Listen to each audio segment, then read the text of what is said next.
Varicose veins తో బాధపడుతున్నారా? భారతదేశంలోనే బెస్ట్ ట్రీట్మెంట్ అందించే ఏకైక హాస్పిటల్ ఏవిస్. నమస్తే రమగారు. నమస్తే జయ. రమగారు, మనం ఖలీఫా స్టోరీస్ చెప్పుకుంటున్నాం కదా. 3 భాగాల కథ ఇంకోటి చెప్దాం. అలీనూర్. ఈ అలీనూర్ అనేవాడు ఒక కుర్రాడు. వాడి కథ అనమాట. ఇది బస్రా నగరానికి ఓ సులేమాన్ గారిని ఒక ఆయన సుల్తాన్గా ఉండేవాడు. ఈ బస్రా అంటే ఇప్పుడు చిన్న చిన్న నగరాలు కదా అవన్నీ. దీనికి బాగ్దాద్ నగరానికి వీళ్ళంతా సామంతులు అనమాట. అప్పుడు హారూన్ అల్ రషీద్ ఖలీఫాగా ఉన్న రోజుల్లో జరిగిన కథ అనమాట.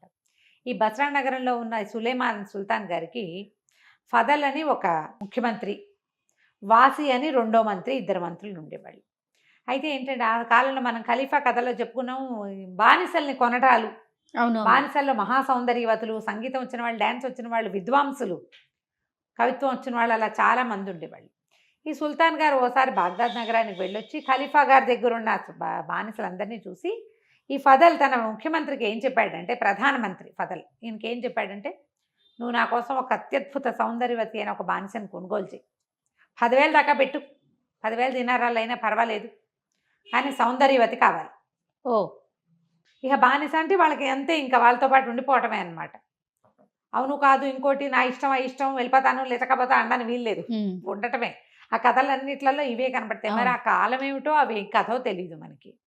అయితే ఇతను ఏం చేశాడు, ఈ ఫదల్ అనే ఆయన అలాగేనన్నాడు.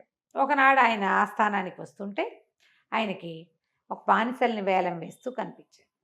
రాజుగారు ఎలాగో ఒక చక్కటి అందమైన బానిసని కొనమన్నాడు కదా అని ఈయన పోయి ఆ బానిసలను చూడబోతే ఒక పిల్ల ఎంత అందగత్తో, ఎంత బాగుందో, మహాసద్భుత సౌందర్యవతి.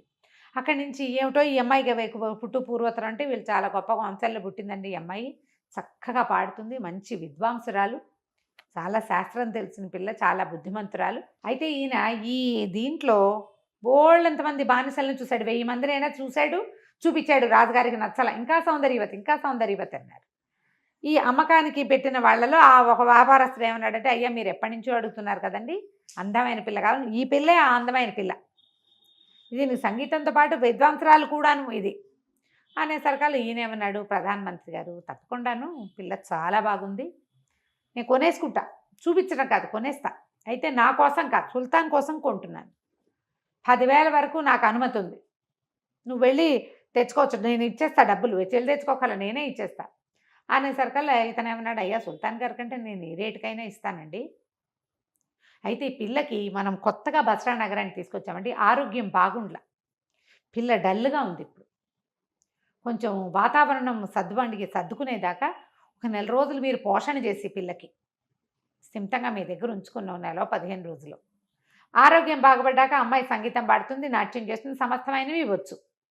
ఈ బాగుండని పిల్లని చూపించామనుకోండి, అక్కడికి వెళ్ళాక ఈ పిల్ల ఏదైనా దగ్గి తుమ్మి చేసిందనుకో, మీ మాట పోతుంది ఆయన దగ్గర, నా మాట పోతుంది మీ దగ్గర, పైగా పిల్లని మంచి చేతిలో పెడతానని పిల్లకి ప్రామిస్ చేస్తున్నాను నేను అంటే సరికల్ ఈయనేమన్నాడు, సరే ఒప్పుకున్నాడు. ఫదల్ గారు, మంత్రి గారు ఒప్పుకొని 10,000 దినారాలు ఎంతో కొంత ఇచ్చేసాడు. ఇస్తే ఏమైంది, ఆ పిల్లని తన ఇంటికి తీసుకొస్తుంటే ఈ వాసి అని ఇంకొక మంత్రి ఉన్నాడు, ఈ అలీ ఫదల్ ఈయన ఉన్నాడు కదా మన పెద్ద మంత్రి గారు, ప్రధానమంత్రి, ఈయన చాలా మంచివాడు, మృదు స్వభావి, గొడవలకి దిగడు, వాసి కొంచెం కుత్సితుడు. అయితే ఏదో ఒక అమ్మాయిని తీసుకెళ్తున్నాడు ఈయన, రాజుగారి కోసమా తన కోసమా అనేది అతనికి అర్థం కాల.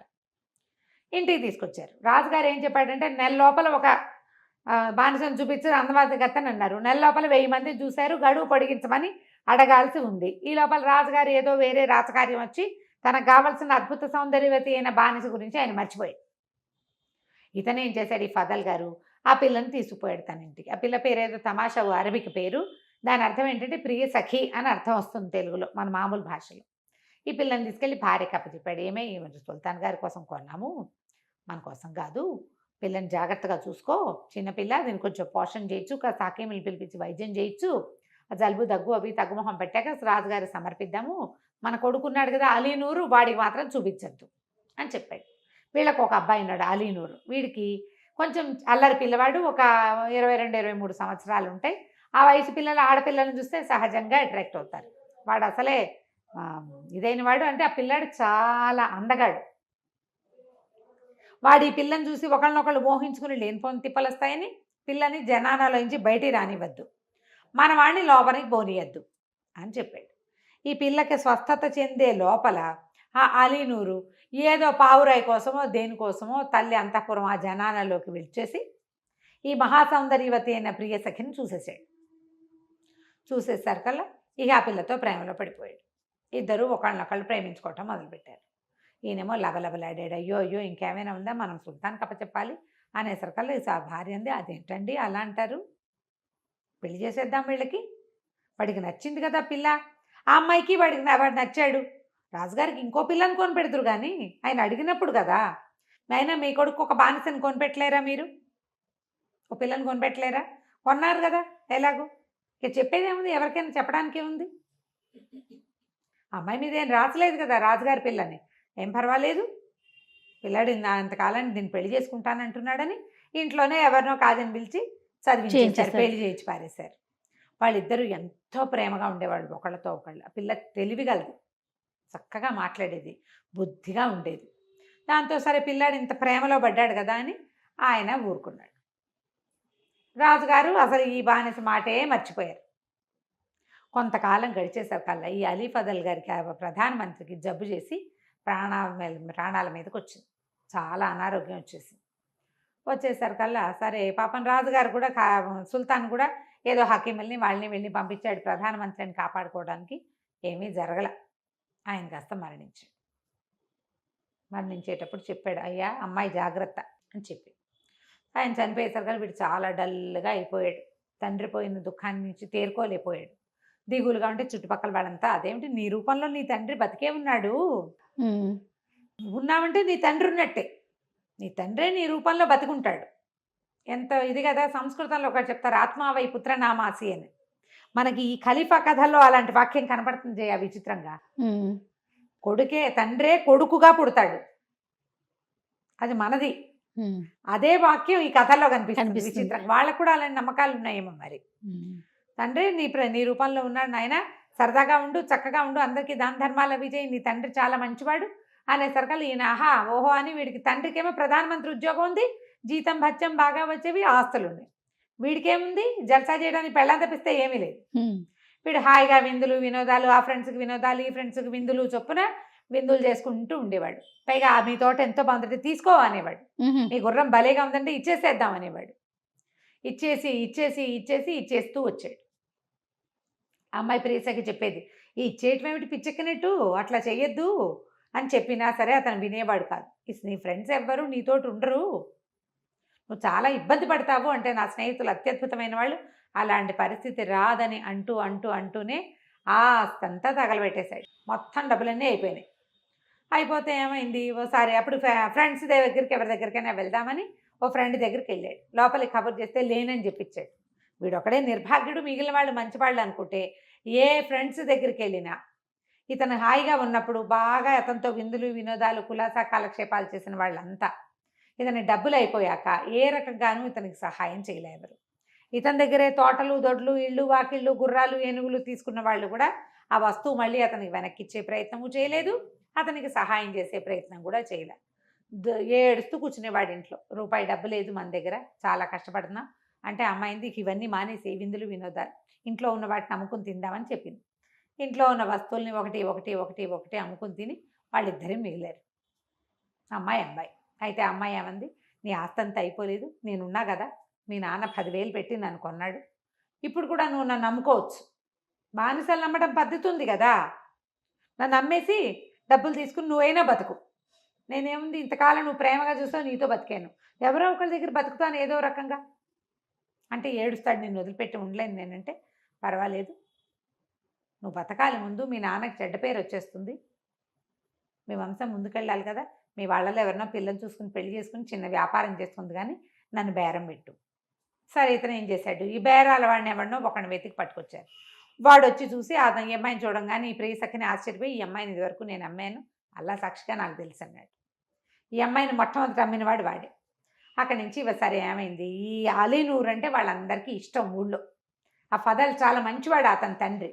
సరే ఒక బజార్ ఏదో ఉంది, ఈ అమ్మయ్య బజార్, అక్కడ నుంచోబెట్టారు, అందరినీ పిలుస్తుంటే ఏమైంది, ఆ దారి పోతున్నటువంటి ఈ వాసి అని ఒక రెండో మంత్రి ఉన్నాడు కదా ముఖ్యమంత్రి, అతను ఇప్పుడు ప్రధానమంత్రి అయ్యాడు. అతను చూసి ఈ అలీనూరుని చూడగానే వాడికి అర్థమైపోయింది, ఈ దౌర్భాగ్యుడు వాళ్ళ నాన్న ఇచ్చే డబ్బులన్నీ నాశనం చేశాడు, ఇదివరకు ఎప్పుడో సుల్తాన్ కోసం కొన్న బానిసని తమ దగ్గర ఉంచుకుని ఇప్పుడు దాన్ని నమ్ముతున్నట్టున్నాడు అని భావించి దగ్గరికి వెళ్ళి చూశాడు. చూసేసరికి ఆ పిల్ల మహాందగత్తె, అది విద్వాంసరాలు సంగీతం పాడుతుంది అని రాయబడి ఉంది బోర్డు. రేటు పెంచుతున్నారు, కనీసం 10,000 కావాలి. అయితే 4,000 దగ్గర 4,000 3,500 దగ్గర ఆగింది. వీడు వెళ్ళి ఏం చేశాడు, 4,300 ఇస్తానన్నాడు. అనగానే మిగిలిన వాళ్ళు, ఈయన మంత్రి గారు కదా, మిగిలిన వాళ్ళు పైపాట పాడడం మానేశారు. లేకపోతే 10 దాకా పెరుగుతుంది అమ్మాయి రేటు. మానేసేసరికల్లా ఈ అమ్మాయి కుర్రాడు గబగబా ఈయన్ని పక్క పిలిచి, బాబు నువ్వేం చేస్తావంటే ఈ అమ్మాయిని ఇప్పుడు తీసుకుపో, ఈయన వచ్చాడు ఇక్కడికి, ఆ రేటు పెరగనివ్వడు, ఇంకా పెరగదు, ఎవరు మాట్లాడరు, మంత్రి గారి మీద గౌరవం, ఆయన ప్రధానమంత్రి అయ్యాడు ఇప్పుడు, పైగా వాడు కటిక దుర్మార్గుడు, వాడితో ఎవరు పెట్టుకోరు. పోనీ నీకు 4,300 దక్కనిస్తాడంటే వాడు ఆ డబ్బు ఇవ్వడు నీకు. కాబట్టి ఏదో ఒకటి చెయ్యి, నీ బానిసకి బుద్ధి రావడం కోసం ఊరికే ఇలా అమ్ముతానని బేరం పెట్టానని చెప్పి అమ్మాయిని తీసుకెళ్ళిపోమన్నాడు. 4,300కి పాట కొట్టేశారు.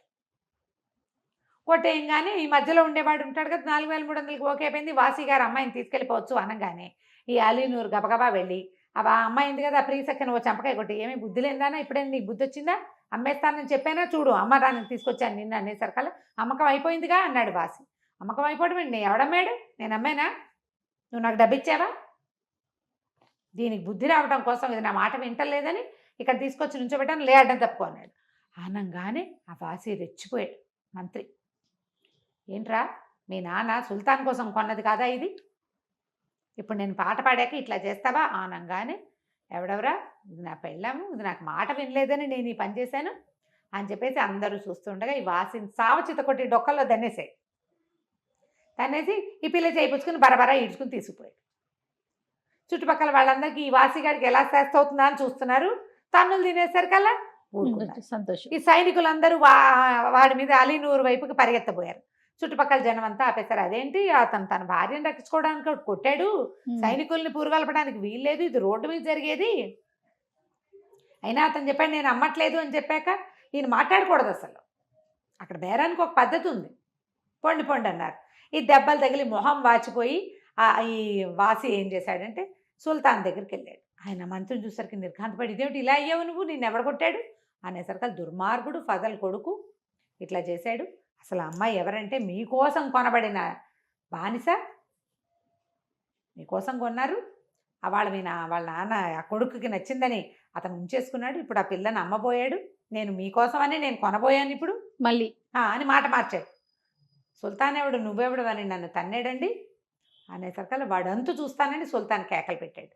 అయితే ఈ చుట్టుపక్కల ఈ దీనికి అంటే మన అంతఃపురం కాదు ఇది, వీళ్ళొక సభాభవనాలు కాపలాదారులలో కొంతమంది అలీ ఫజల్ వల్ల ఉద్యోగం వచ్చిన వాళ్ళు ఉన్నారు. వాళ్ళల్లో ఒకడు ఇదంతా వినేసి, బాబు నీ మీదకి ఏదో వస్తుందని పరిగెత్తుకుంటూ వెళ్ళిపోయేవాడు. ఈ అలీనూరు వాళ్ళ ఇంటికి సందులు నుంచి పరిగెత్తి సైనిక పటాల వెళ్ళేటప్పుడు వాడు వెళ్ళిపోయి బాబు కొంప మునిగిపోయింది, ఆ వాసి నీ మీద చాలా చెడ్డగా చెప్పేశాడు, సుల్తాన్ పగబట్టేశాడు, నిన్ను జైల్లో పడేస్తారు, నీ పెళ్ళాన్ని లాక్కుపోతారు అని వాడు రొంటిని ఒక 40 దినారాలు ఉన్నాయి. ఎప్పుడో మీ నాన్న నాకు వేయించిన ఉద్యోగం, ఏదో బతుకుతున్నాను, ఈ 40 దినారాలు ఉన్నాయి, ఇంటికి వెళితే కనుక నీకు 100-200 తెచ్చిపెట్టేవాడిని, నా జేబులో ఉన్నవి ఇస్తున్నాను, అంగి జేబులో ఉన్నాయి, పిల్లని తీసుకుని పారిపో, వాళ్ళు వచ్చే లోపల నువ్వు ఇక్కడ ఉండద్దంటాడు. అనగానే ఇతను ఏం చేశారు, ఏముంది కట్టుబట్టలతోటి ఈ పిల్లాడు ఇద్దరు కలిసి, అలీనూరు ఈ ప్రియ సఖి ఇద్దరు కలిసి పరిగెత్తేశారు. ఆ 40 దినారాలు పట్టుకుని నౌక, ఈ మన సముద్రపు నావలు వెళ్తాయి కదా, ఏమనాలి దాన్ని, హార్బర్ వైపు పారిపోయారు. సుల్తాన్ ఏమన్నాడు, ఆ పిల్లని ఈడ్చుకురండి, అలీనూరు గారిని అరెస్ట్ చేయండి, వీరికి మందేయించండి అనగానే ఈ వాసి ఏం చేశారు, శతాయువుగా రాజుగారిని ఇది చేసి దీవించి, మీలాంటి ధర్మప్రభువులు ఉండటం వల్లే దేశం ఇంత సుభిక్షంగా ఉంది, నేనే దగ్గరుండి వాడి సంగతి చూస్తానని ఓ సైనిక పటాలను తీసుకుని అలీనూరు వాళ్ళ ఇంటికి పోయారు. ఏది అక్కడ ఎవరున్నారు, ఇల్లు కూడా దేవుడిలాగా ఉంది, అక్కడ ఏమీ లేవు. అక్కడి నుంచి సైనికులు వాళ్ళు వీళ్ళు అంతా పడి ఆ ఇల్లంతా సామాన్లన్నీ విరకొట్టి, ఎవరినైనా సెర్చ్ కోసం వెళ్ళినప్పుడు ఎలా చేస్తారు, దుంపనాశనం చేసేశారు, ఇల్లంతా భూస్థాపితం చేసేసారు. ఆ అమ్మాయి మాత్రం దొరకల. వీళ్ళు వెళ్ళిపోయి హార్బర్లోకి వెళ్ళేసరికల్లా ఒక పడవ ఏదో వెళ్తుంది నౌక, అది ఎక్కడికి వెళ్తుంది, బాగ్దాద్ నగరానికి వెళ్తున్న నౌక అని కేకలు పెడుతుంటే 4 టికెట్లు ఉన్నాయి రండి అనగానే వీళ్ళిద్దరు తమ దగ్గర డబ్బులు ఉన్నాయి కదా, 10 దినారాలు ఇస్తే వెళ్ళిపోతాం, చెరుకో 10, 40 ఉన్నాయి. పరిగెత్తేశారు, పడవెక్కేశారు. పడవ బాగ్దాద్ నగరానికి చేరిపోయింది. సో భార్యాభర్తలు ఇద్దరు పడవ ఎక్కేసి బాగ్దాద్ నగరానికి వెళ్ళిపోయారు. పారిపోయారు. నౌక నౌక, చిన్న పడవ కాదు, పెద్దదే. అదే అక్కడి నుంచి దిగేశారు. బాగ్దాద్ వచ్చింది, దిగేయండి అన్నారు. దిగేస్తే దానికి, ఆ నగరానికి 2-3 రకాల దారులు ఉన్నాయి. నా పడవలో ఏదో తిన్నారు, తర్వాత మెల్లిగా బయటకు వచ్చి నడవడం మొదలుపెట్టారు. నగరానికి దారి తీసేది ఒకటైతే అవుట్స్కట్స్కి దారి తీసేది ఒకటి. రెండో దారి పట్టారు వీళ్ళు తెలియక. కులాసాగా నడుచుకుంటూ పోతారు. తినేసారు తిండి, ఓ 30 ఎంతో, లేకపోతే 20 దినారాలో వాళ్ళ దగ్గర ఉన్నాయి. ఓ 2-3 రోజులు గడుస్తుంది. ఈ లోపల ఏదైనా పనో పాటో ఇంకోటో చూసుకోవాలి, ఏదో ఒకటి. నడవగా ఒక బ్రహ్మాండమైన ఉద్యానవనానికి చేరారు. అది ఎంత బాగుందంటే మహాద్భుతమైన ఉద్యానవనం. ఈ ఉద్యానవనం పేరు ఆనందోద్యానం, దాని పేరు. దాంట్లో ఒక చిత్రమండపం ఒకటి ఉంది లోపల. ఇదేంటంటే దానికి అన్ని గవాక్షాలుగా ఉంటాయి, అన్ని కిటికీలుగా ఉండే పెద్ద మండపం. రాజుగారు ఎప్పుడైనా కులాసాగా ఉన్నప్పుడు అక్కడికి వస్తాడు. ఆ దీపాలన్నీ వెలిగిస్తే ఊరంతా కనపడుతుంది. అది రాజుగారి కోటలో నుంచి చూస్తే ఈ చిత్రమండపంలో ఉన్న లైట్లు అక్కడికి కనపడతాయి. అబ్బా, అంతదనమాట. ఎత్తు మీద ఉంది, కొన్ని మెట్లెక్కి ఎక్కాలి. చుట్టూతంతా తోట, ఎన్ని లతాని కుంజాలో, ఎంత బాగుందో, ఎంత అందంగా ఉందో. అక్కడ ఏంటంటే సంగీత సభలు జరుగుతాయి. రాజుగారి దగ్గర ఇషాక్ అని ఒక అద్భుతమైన సంగీత గాయకుడు ఉన్నాడు. ఆ ఇషాక్ సంగీత కచేరీలు అక్కడ జరుగుతాయి, ప్రజలు కూడా వచ్చి వింటారు. రాజు కులాసా మూడ్లో ఉన్నప్పుడు అక్కడికి వస్తాడు. దానికోసం రెగ్యులర్ మెయింటెనెన్స్, మన రాష్ట్రపతి ఉద్యాన భవనాల్లాగా ఉంటాయి కదా, అవి ఏం చేస్తారు, ఎప్పటికప్పుడు ప్రతిరోజు దాన్ని క్లీన్ చేస్తూ ఉంటారు. సడన్గా ఆయన ఎప్పుడో ఒక రోజు వస్తాడు. సంవత్సరంలో ఒక 4 సార్లు 6 సార్లు ఇదో, లేకపోతే ఎవరివైనా ధనవంతులైన వాళ్ళు రాజుగారిని మెప్పించి ఖలీఫాని అవసరం అనుకుంటే తమ ఇంట్లో ఫంక్షన్ల కోసం తీసుకుంటే కూడా ఆ చిత్రమండపంలో ఆనందోద్యానంలో ఫంక్షన్లు చేసుకోవడం చాలా గొప్ప స్టేటస్ సింబల్ అనమాట. ఓకే, రాజుగారి ఫేవరెట్ది, ఓన్ది. వీళ్ళకి వెళ్తే అసలు అదంతా అట్లా చూస్తూ సంతోషంగా బల్లలు ఏవో ఉన్నాయి, ఆ బల్లల మీద పడుకొని నిద్రపోయారు. ఇవి ఉంటాయి కదా పార్క్లో బెంచీల మీద పడుకున్నారు. ఒక పెద్ద బెంచి ఉంటే భార్యాభర్త ఇద్దరు పడుకుని మొహాల మీద ముసుగులు ఆగేసుకున్నారు. నిద్రపోతే ఇబ్రహీం అని ఒక ముసలతను దీన్ని తోట ఉద్యానవనాన్ని చూసేవాడు. పని వాళ్ళతో బాగు చేయించేస్తూ ఉంటాడు, వారం క్లీన్ అవుతూ ఉంటుంది. అతను అక్కడక్కడే తిరుగుతాడు. దీనికి గిగ్రీ నది నుంచి నీళ్ళు వచ్చేందుకు కూడా లోపలికి నీళ్ళు వస్తూ ఉంటాయి. ఆ నదిలో ఏంటంటే చేపలు వస్తాయి విస్తారంగా. ఈ నది నీళ్లు ఈ లోపలికి వచ్చి ఒక పెద్ద కొలను ఉంది, అందులోకి వస్తే చేపలు వచ్చేస్తాయి లోపలికి. తను రోజు వాటికి ఆహారం వేస్తాడు. అక్కడి నుంచి, ఇది పెద్ద ఉద్యానవనం కదా, విపరీతంగా పువ్వులు, ఊళ్ళో ఆడవాళ్ళు పువ్వులు కాసిపడి వస్తారు. అక్కడి నుంచి పళ్ళు కాయలు, వాటి కాసిపడి పిల్లలు వస్తారు. ఆ పిల్లల్ని, ఆడాళ్ళని, చేపలు పట్టడానికి వచ్చే బెస్తవాళ్ళని, వాళ్ళ నుంచి ఈ ఉద్యానవనాన్ని కాపాడుతూ ఉంటాడు అతను. ఓకే, ఎంత చూసుకుంటూ ఉంటాడు. దూరం నుంచి చూశాడు ఎవరో ఇక్కడ పడుకున్నారని. పెద్దగా అరిచి కేకలు పెట్టబోయాడు. దగ్గర ఏమనిపించిందంటే, వాళ్ళు ఎవరో కూడా నీకు తెలియదు కదా, కాయో పండో పువ్వో కోస్తూ కనపడ్డారనుకో, అప్పుడు వాడిని కేకలేయాలి. పడుకున్న వాడిని ఏమని కేకలేస్తాం, పడుకున్న వాడిని కేకలేయకూడదు కదా. దగ్గరకు వచ్చి చూద్దామని వీళ్ళిద్దరూ ముసుగులు కప్పుకుని పడుకున్నారు కదా, ఆ మొహం మీద నుంచి ఆ ఉత్తరీయాలు తీశాడు. ఆ అమ్మాయికి ఒక మేలు ముసుకుంది, వీడి భుజం మీద వేసుకుని తువ్వాలు కప్పుకున్నాడు ఈ కుర్రాడు అలీనూరు. తీస్తే అబ్బబ్బబ్బబ్బా ఏమందగాళ్ళు, పిల్లకి పిల్ల అందగతే, పిల్లాడికి పిల్లాడు అందగాడు. ఎంత అందంగా ఉన్నవాళ్ళు ఇట ఎండకి ఈ పార్కులో బడి దిక్కుమాలి పేరిట్టు పడుకున్నారు ఏమిటా అని ఆ పిల్లని చూసి, ఆ పిల్లకి ఏం చేశాడు, గొడుగు తెచ్చి అడ్డం పెట్టాడు. ఈ అలీనూరు కాళ్ళ దగ్గర కూర్చొని కాళ్ళు పిసుకట్టడం మొదలుపెట్టాడు. ఏ పెద్దింటి బిడ్డో, ఏదైనా తిరగడానికి వచ్చి అలసిపోయి పడుకున్నారో ఏమో, కాళ్ళు పిసుకుతుంటే ఆ నూరుకి మెలకు వచ్చింది. అయ్యో ఎవరు నువ్వు ఏమిటి అని లేచాడు. లేచేశారు కదా, సరే ఏం నాయనా ఎక్కడికి నుంచి వచ్చారు ఏమిటి అంటే, ఇది నా భార్య, దాని పేరు ప్రీసఖి, నా పేరు అలీనూర్ అన్నాడు. కాసేపు మాట్లాడుకున్నారు. అబ్బాయి ఎంత బాగుంది, ఎంతో బాగుంది అంటే, అతను ఏం చేశాడు, ఇది ఖలీఫాదంటే పిల్లాడు బెదురుతాడని బస్రా నగరం నుంచి వచ్చామని చెప్పారు. కొంచెం అటు ఇటుగా కథ చెప్పుకున్నాడు, పారిపోయి వచ్చాము అని. సరే లోపలికి రండి, మన మండపంలో కూర్చొని మాట్లాడుకుందామని మండపం లోపలికి తెచ్చాడు. వాళ్ళు ఎప్పుడూ పొద్దున్న తిని నడిచొచ్చారు ఇక్కడ దాకా. సరే ఆహార పదార్థాలు అవి ఇవి తెచ్చాడు. ఇన్ని తిండి పదార్థాలు ఉన్నాయి, బోళ్ళని పళ్ళు అక్కడ. అతనేమో చేసుకున్నాడు రొట్లు గిట్లు, అవి కూడా తెచ్చాడు. ఇంత తిండి ఉంది, మరి ద్రాక్షాసవం లేకపోతే ఎట్లా, పానీయం లేకపోతే ఎట్లా అంటే మంచినీళ్ళు తెచ్చాడు చెరుకు గ్లాస్. తెచ్చేసరికల్ నువ్వు మంచినీళ్ళు తెచ్చావేమిటి, ద్రాక్షాసవం కోసం అడిగానంటే నేను మక్కాకి వెళ్ళాను, ద్రాక్షాసవాలు అవి తాగడం మానేశాను అన్నాడు. అని సరేలే నువ్వు అడిగావు కదా నీకోసం తెస్తా. ఆ కుర్రాడి సౌందర్యము వాడి ముచ్చటైన మాట తీరికి ముచ్చటపడి ఈ ఇబ్రహీం ఏం చేశాడు, ద్రాక్షాసవం రాజుగారు వచ్చినప్పుడు సర్వ్ చేయడానికి ఉంచుతారు కదా, ఒక కూజా పట్టుకొచ్చాడు. సరే వీళ్ళిద్దరూ గ్లాసుల్లో పోసుకున్నారు, అమ్మాయి అబ్బాయి తింటున్నారు. వాళ్ళతో కూర్చుని మాటలకి ఇతను కూడా కాస్త పుచ్చుకోవటం మొదలుపెట్టేశాడు. పెద్దవాడు ముసలివాడు అతను. ఒక మైమర్పులో చూసుకుని తెలిసి కాదు, ఒకళ్ళ గ్లాస్ ఒకళ్ళు మారిపోయి తాగేసేసరికల్లా సరే ఈ అమ్మాయి అంది, ఎంత బాగుందో బిల్డింగ్ పద అంతా చూసొద్దాం. అన్నీ చూశారు. ఇదంతా ఈ ముసలాయిందే అని చెప్తున్నాడు, ఖలీఫాద్ అని చెప్పట్ల, పిల్లలు బెదురుతారులే అని. ఎంతో బాగుంది ఎంతో బాగుందని దీపం వెలిగిద్దాం, ఇంత చక్కటి బిల్డింగ్లో దీపాలు లేకుండా చీకట్లో కూర్చున్నామేమిటి మనం అని దీపం వెలిగించనా అంది పిల్ల. అనేసరికల్లా ఏమైంది, సరే ఇతను భయం వేసింది ఆ ఇబ్రహీంకి, దీపాలు వెలిగిస్తే కనపడుతుంది, ఒక్క దీపం వెలిగించమ్మా అన్నాడు. ఆ హాల్ మధ్యలో పెద్ద గుచ్చం, అది షాండ్లేర్ వెలిగించింది. మెరిసిపోతుంది అన్ని పక్కల, మొత్తం అప్పుడు కిటికీలు కనపడుతున్నాయి క్లియర్గా, అన్ని కిటికీల్లో ఒక్కొక్క గుచ్చం ఉంది.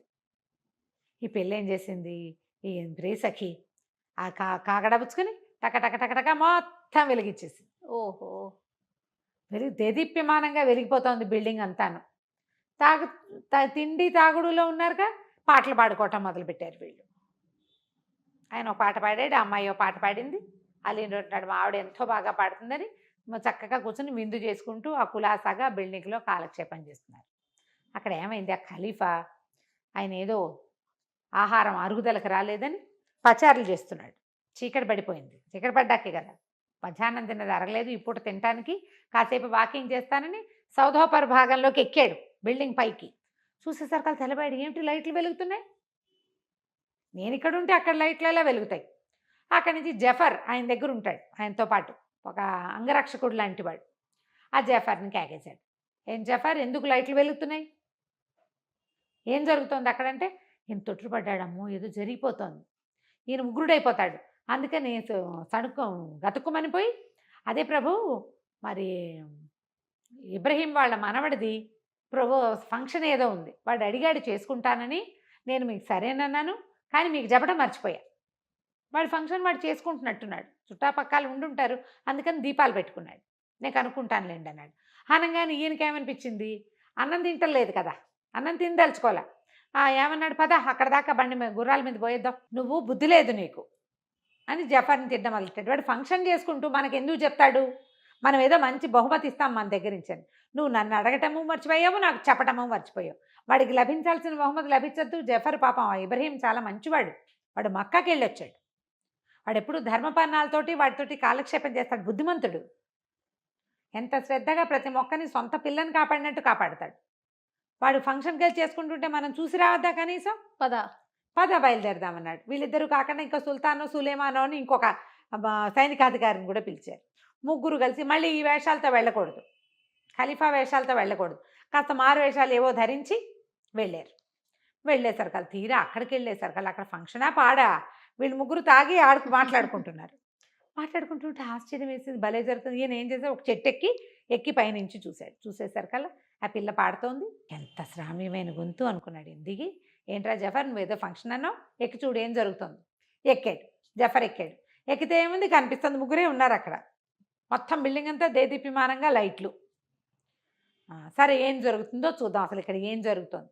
ఇబ్రహీం ఎవ్వరికి చోటు పెట్టేవాడు కాదు, ఇలాంటి పని ఎందుకు జరిగిందో తెలుసుకోవాలి. ఇంతలో ఏమైంది, ఏదో సందడి వినపడుతుంది. ఈయన పాట వింటున్నాడు, ఆ పిల్ల ఎంత చక్కగా పాడుతుంది, ఇంత కమ్మని కంఠం.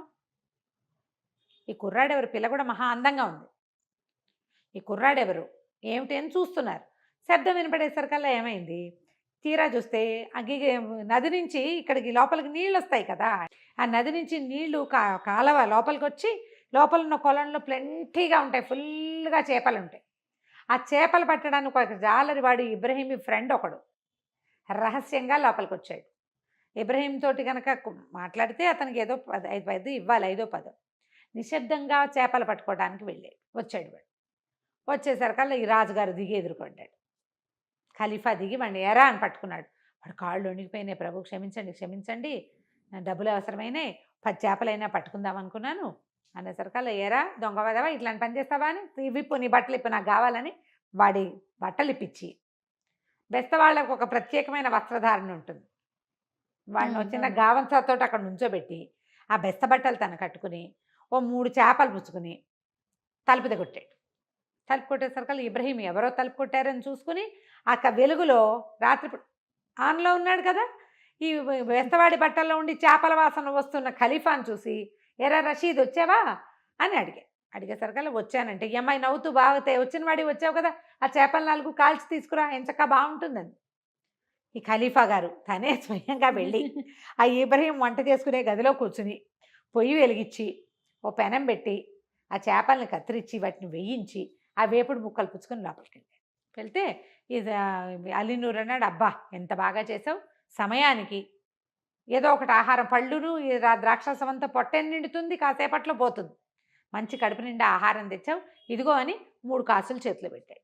3 కాసులు చేతిలో పెడితే ఇతను అన్నాడు, ఈ రషీద్ వేషంలో ఉన్న ఖలీఫా, వద్దు నాకు డబ్బులు వద్దు, ఈ అమ్మని పాట పాడమనండి దగ్గర నుంచి వింటాను, మొహం చూస్తూ పాట వింటాను అన్నాడు. అంటే అంతకంటేనా నువ్వు చక్కగా ఆహారం తెచ్చిపెట్టావని ఆ పిల్ల పాట పాడడం మొదలెట్టింది. రషీద్ గారు రూపంలో ఉన్న ఖలీఫా గారు ఆనందంగా విన్నాడు. సంగీతం విన్నాక నాకు ఎంత బాగుందమ్మా పాట, ఎంతో బాగా పాడేవన్నాడు.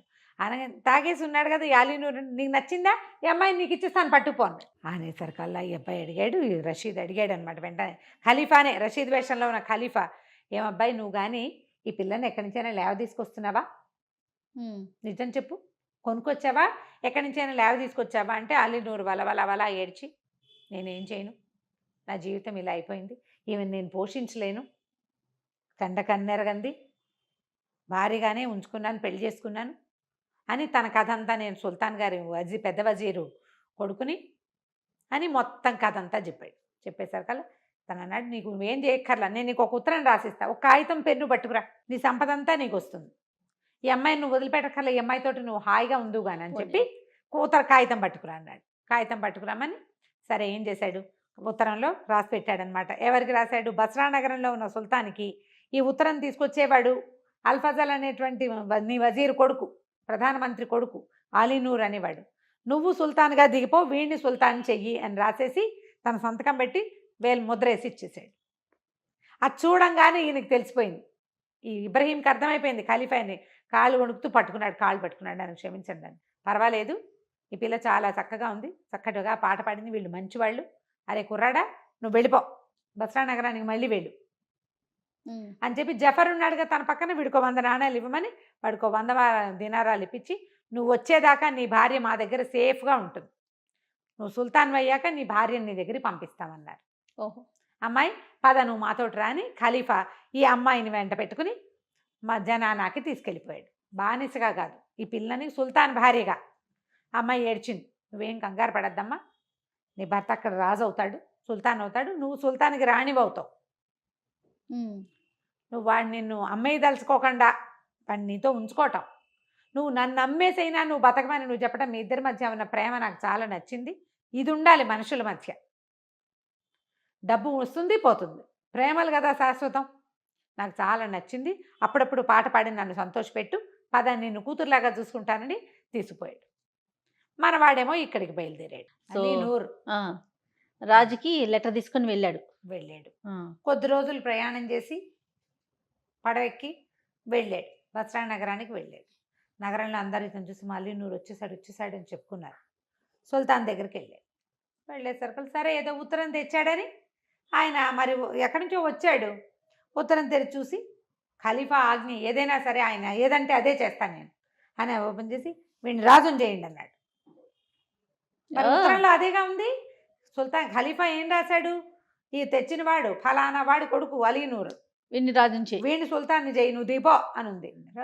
ఖలీఫా చెప్పడం అల్లా చెప్పినట్టే దిగేస్తానన్నాడు. అనగానే ఆ వాసి అన్నవాడు ఏమిటి ఆ కాగితం ఏంటి ఇవ్వండి అని, ప్రధానమర్చుడు కదా ప్రైమ్ మినిస్టర్ తీసుకున్నాడు. తీసుకుని అలా చూసి పర్రమని చింపేశాడు. ఆ ఖలీఫా ముద్ర వేసిన చోట చింపేశాడు.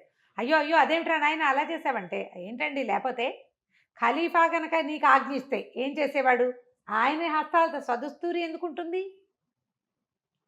లేఖకుడితో రాయిస్తాడు, లేఖకుడు ముద్ర ఉంటుంది, అధికారులు ఎవరైతే దీన్ని మనకి పంపారో వాళ్ళ ముద్ర ఉండాలి. ఖలీఫా స్వదస్తూరితో రాసేది కుదరదు అసలు మనకి. ఈ దస్తూరి ఖలీఫాదని నమ్మకం ఏంటి? మీకే నమ్మకం, నాకే నమ్మకం, మనం ఏనాడు చూసాం? వీడే ఎక్కడి నుంచో పుట్టించాడు, ముందు వీడిని అరెస్ట్ చేయించాడు. ఒక 5 నిమిషాలు సంభాషణ వచ్చేసరికల్లా ఈయనకేమనిపించింది? నిజమే అయ్యి ఉంటుంది. ఎందుకంటే వారం నాడు 15 రోజుల నాడు వీడి మీదకి వారెంట్ పుట్టించాం మనం. వీడు ఆ పిల్లనేవతనో తీసుకుని లేచక్కపోయాడు. ఇల్లు భస్మీపట్లం చేసినా మాట్లాడలా. ఇప్పుడు ఖలీఫా ఉత్తరం తెచ్చి సుల్తాన్ అయిపోదాం అనుకుంటున్నాడు. అంటే వీడు మంచివాడు కాదనమాట. పైగా వీళ్ళ నాన్న నా కోసం కొన్న బానిసని పెళ్లి చేసుకున్నాడు. అంటే వీడు రాజద్రోహి. వీడిని అరెస్ట్ చేయండి అని మళ్ళీ మొదటికి వచ్చింది కథ. అరెస్ట్ చేయండి అనేసరికల్లా సరే అరెస్ట్ చేసేశారు. అయితే ఈ కారాగారానికి పంపించినప్పుడు రాశారు కాగితం, వీడిని ప్రతిరోజు చిత్రవధ చేయాలి, చిత్రహింసలు పాలు చేయాలి అని. ఆ కారాగారానికి అధికారి ఈ ఒకసారి ఎప్పుడో అల్ఫజల్ వల్ల మేలు పొందినవాడు, అలాగే ఉంటారు కదా. అతను ఏం చేశాడు, లోపల తీసుకెళ్ళి శుభ్రంగా తనే గట్టు అది తుడిచి మంచి మెత్తటి పక్క ఒకటి వేసి, బాబు ఇక్కడ కూర్చో, ఇక్కడ పడుకో, నాకు కుదిరినంత మేలు చేస్తాను నీకు, మీ నాన్న నాకు ఉద్యోగం ఇప్పించాడు, భగవంతుడు మేలు చేసి నీకేదో కుదురుతుంది, అప్పటిదాకా మేము వాళ్ళని మేనేజ్ చేసుకున్నాం, నేను చూడడానికి ఎవడు రాడు, అందాక ఉండునైనా అని రోజు శుభ్రమైన ఆహారము అది పెట్టి వాడు పాడైపోకుండా వాడిని కాపాడుకుంటూ 20 రోజులు వెళ్ళదీశాడు. రోజు వీడికి వాళ్ళు 50 దెబ్బలు కొట్టాము, 30 ముట్టకాయలు కొట్టాము, 2 గుద్దులు గుద్దాము అని ఒక కాగితం రాసి పంపేవాళ్ళు రోజు. ఓ 20 రోజులు గడిచినాయి. 25 రోజులు మామూలుగా లెక్క ప్రకారం ఏంటి, 5 డేసో 6 డేసో ప్రయాణం దీంట్లో పడవలో వెళ్ళాడు. నేను సుల్తాన్ అయిపోయాను అని కాగితం పంపాలి కదా, పంపలా, ఏమీ రాలా. నెల అయిపోతుంది, నెల దాకా దగ్గర వచ్చేసింది. ఓ రోజు ఖలీఫా గారికి సంగతి మర్చిపోయాడు. ఆయన ఏమనుకున్నాడు, ఆ పిల్లని తెచ్చి ఇక్కడ పెట్టాం, అదేదో కులసగా వెళ్తూ తిని హాయిగా ఆడాళ్ళతో 400 మంది ఉంటారు, 300-400 మంది, వాళ్ళతో పాటు జల్లేసుకుంటూ ముగ్గులు పెట్టుకుంటూ గోరిటాకు పెట్టుకుంటూ ఉంటుంది. వాడిని పంపించా, వాడు సుల్తాన్ అయిపోతాడు. ఆయనకి ధ్యాస లేదు, ఆయన గోల్లో ఆయన ఉన్నాడు. ఓ రోజు ఏమైంది, ఆయన జనాలలోకి వెళ్తుంటేమో అని ఏడుపు వినపడుతుంది. ఆయన ఎవరో ఏడుస్తున్నారు, ఎవర్రా ఏడుస్తున్నారు, ఏమిట్రా నాయన అంటే మధ్యలో పాట కూడా వినపడుతుంది, ఏడుపు పాట. అది ఎవరు ఏడుస్తున్నారు ఏంటంటే ఆ అమ్మాయింది కదా, ఆ ప్రియ సఖి, ఆ పిల్లని ప్రవేశపెట్టారు. అప్పుడు గుర్తొచ్చింది, ఏమమ్మా ఏమిటి, ఎందుకు బాధపడతావు, నీకేమైనా నచ్చలేదంటే, కాదండి నెల అయిపోతుంది, సుల్తాన్ అయిపోయి ఉంటే ఈ పాటికి ఉత్తరం రాయడా, పోనీ నన్ను వదిలేసినా మీకైనా కబురు చేయాలి, ఏలేని వారికైనా కబురు చేయాలా, కబురు వస్తే మీరు నన్ను ఇక్కడ ఎందుకు ఉంచుతారు, మీకు కబురు రాలేదు, ఏమయ్యాడో అలీనూరు, దారిలో ఏమైనా అయిపోయాడో, సముద్రంలో పడిపోయాడో, ఊరిళ్ళకి ఏదైనా తేడా వచ్చిందో, ఆ వాసి అసలు మంచివాడు కాదు, అక్కడ ఏం జరిగిందో అనగా నేనకి డౌట్ వచ్చింది, ఏమిటి ఇది, ఏం జరుగుతోంది అని. సరే ముందు ఉత్తరం ఇచ్చి ఒక మనిషిని పంపిద్దాం అనుకున్నారు. సుల్తాన్కి ఉత్తరం వచ్చింది, అలీనూర్ అనేవాడిని రాజుని చేయమని పంపించాము, ఏం జరిగింది అని. ఈ ఉత్తరం పంపించాక ఖలీఫాకి ఏమనిపించింది, ఉత్తరం వస్తే వచ్చింది, ఉత్తరం వెళ్తే వెళ్ళింది, జఫర్ నువ్వు వెళ్ళిపోవు అని చెప్పేసి తన దగ్గర సైన్యాధిపతిలాగా ఉంటాడు కదా ఒకటే అంగరక్షకుడు, సైన్యాన్ని తీసుకుని వెళ్ళు, ఏదైనా జరిగిందో అలీనూర్కి సుల్తాన్కి శిరచ్ఛేదం చేసే. ఈ అమ్మాయికి మాట ఇచ్చాం, సొంత పిల్లలా చూసుకున్నాను, ఇప్పుడు వాడు మన అల్లుడు, ఓహో బాగుంది, వాడు రాజు అవ్వాల్సిందే. 3 ముక్కలు చేప ముక్కలు పెట్టినందుకు తన దగ్గరున్న 10,000 రూపాయల బానిసని భిక్షగా ఇస్తానన్నాడు. అలాంటి వాడు అంత ధర్మాత్ముడు ఎక్కడ దొరుకుతాడు? అమ్మాయిని వదిలిపెట్టకుండా తను వెంట ఉంచుకున్నాడు. వాడిది బంగారు కొండ, వాడు బతికుండాల్సిందే, వెళ్ళిపోను అన్నాడు. ఓ పెద్ద గుంపును వేసుకుని ఈయన వెళ్ళాడు. ఈ కాగితం వచ్చేసరికల్లా ఈ వాసికి ఏమనిపించింది, ఏదో జరుగుతుంది, ఈ ఉత్తరం నిజమే అయ్యి ఉంటుంది, వాళ్ళు వచ్చేలోపల వీడిని చంపేసేయాలి. ఇప్పుడు కనుక బయటపడింది అనుకో తన ప్రాణం పోతుంది, అయ్యో తెలియక చేశామనేస్తే సరిపోతుంది. ఒకళ్ళని మించి ఒకళ్ళు ఉన్నారు. ఒకవేళ ఉత్తరం వచ్చి వాళ్ళు కూడా వచ్చేసారు అనుకో, ఉత్తరానికి సమాధానం చెబితే వీడు కావాలని చేశాడు అని గనక అలీనూర్ చెప్పాడో, ఖలీఫా సుల్తాన్తో పాటు తన్ని కూడా చేస్తాడు చిత్రవధ. తెలియక చేశామంటే సరిపోతుంది, వాడు బతుకుంటే కుదరదు ఆ మాట అంటానికి. అంతేగా, వాడు పగ సాధించడానికి చేశానని చెప్పినా అయిపోతుంది తన పని. అందుకని ఏం చేశాడు, మనం ఏదైనా చేసేసేయాలి, వాడిని ఇన్ని రోజులు బతికించి ఉంచకూడదు, అలాంటి దుర్మార్గుడిని, ప్రజల్లో ఇలాంటి ఉద్దేశాలు కలుగుతాయి, ముందు వాడికి ఇదే రాసేసేయండి అని చెప్పేసి చావుకు ఫర్మానా రాయించారు. ఊళ్ళో అందరికీ తెలిసిపోయింది అలీనూర్ని చంపేయబోతున్నారు అని, మధ్యస్థానానికి తీసుకుపోతున్నారు. ఆ కాగితం వచ్చేసరికల్లా ఇతన్ని తీసుకుని బయలుదేరారు. అందరూ ఏడవటం మొదలుపెట్టారు. జనాలు ఏడుస్తున్నారు. తీసుకొచ్చి, అయ్యో అల్ఫజల్ ఎంత మంచివాడు, ఈ పిల్లాడు ఎంత మంచివాడు, ఎంత అందగాడు, వీడిని చంపేస్తారా అని. సరే, మధ్యస్థానానికి ఎదురుగుండా ఒక రాజభవనం ఉంది. సుల్తాన్ అక్కడికి వచ్చి ఆయన తలకాయ ఊపితే చంపేయటమే, తీసుకెళ్ళి అక్కడ నుంచో పెడతారు. లాస్ట్ మినిట్లో ఆయన టీట అన్నాడు అనుకో, ఊరుకుంటారు. అందుకని సుల్తాన్ గారి సూచనల కోసం ఆపుకున్నారనమాట. వీడిని మధ్యస్థానానికి ఎక్కించారు. ఈ వాసి మాత్రం వేసేయండి వేసేయండి అంటున్నాడు, కానీ సుల్తాన్ చెప్పేదాకా చేయకూడదు కదా. ఈ సుల్తాన్ వచ్చి సభాభవనం పైన నుంచున్నాడు, కానీ ఆయన మధ్యస్థానం వైపు చుట్ల రెండో వైపు చూస్తున్నాడు. ఏమిటో జనాలంతా అటు చూడటం మొదలెట్టారు. దూరంగా ఒక పెద్ద సమూహం వస్తుంది. బోళ్ళని గుర్రాలు, మనుషులు, రథం లాంటివేవో వస్తున్నాయి. అంటే మనకి ఖలీఫా నుంచి ఏదో ఆజ్ఞ వస్తుంది. ఇప్పుడు మధ్యలో ఈ చావు మేళం ఎందుకు, ఆగండి అదేంటో చూద్దామన్నారు. వాసికి భయం వేసింది, అమ్మో ఏదో కంపనిపోతుంది.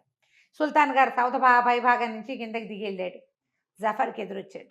ఏం జరుగుతోంది ఇక్కడ అని అడిగాడు జఫర్. అడిగేసరికల్లా, ఈ ఊళ్ళో ఒక దుర్మార్గుడు ఉన్నాడు, వాడు నా కోసం అని కొనుగోలు చేయబడిన బానిసని పెళ్లి చేసుకున్నాడు, తనే రాజవ్వాలని ఒక కాగితం రాసుకొచ్చాడు, వాడిని ఉరిదీయబోతున్నామన్నాడు. అనేసరికల్లా నేను గట్టిగా అరిచాడు జఫర్, ఒకవేళ అలీనూర్కి కత్తి ఘాటు పడినా వాడిని చిత్రవధ చేస్తాను నేనండి.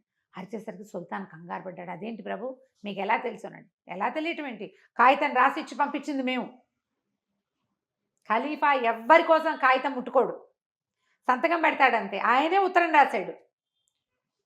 నువ్వు సుల్తాన్వి, ఖలీఫా దస్తూరిని నువ్వు గుర్తుపట్టవా? ఓ ప్రత్యేకమైన దస్తూరి కదా, పైగా ఆయన రాజముద్ర వేశారు, హాతేరి అని గట్టిగట్టిగా అరిచాడు. జఫర్ అనగానే సుల్తాన్ కోల్బడిపోయాడు. ఏలిన వారు క్షమించాలి, నా పొరపాటు అయిపోయింది.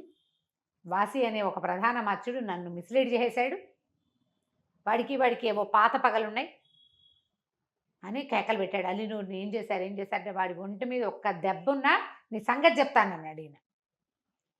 రోజు కాగితం ఏమొస్తుంది వీడికి, 50 కొరడా దెబ్బలు, 40 మొట్టికాయలు, 30 గుద్దులు, ఇలాంటివి. భయం వేసింది దీనికి, వాడి ఒంటి మీద ఏమైనా దెబ్బలుంటే చచ్చానే నేనని. తీరా వాడిని తీసుకొస్తే వాడు బాగానే నీడ పట్టుడా, నెల రోజుల నుంచి పోషింపబడుతున్నాడు, దిగులుగా ఉన్నాడు, దెబ్బలు లేవు. అంతా పరీక్షను చూసి ఇప్పుడు సుల్తాన్ని చెయ్యాలి అని ఈయన కారాగారం వాడి వైపు చూశాడు. వీళ్ళ నాన్న నాకు సహాయం చేశాడు, నేను వాడిని కొట్టలేదండి, గట్టిగా కాగితం రాశాను.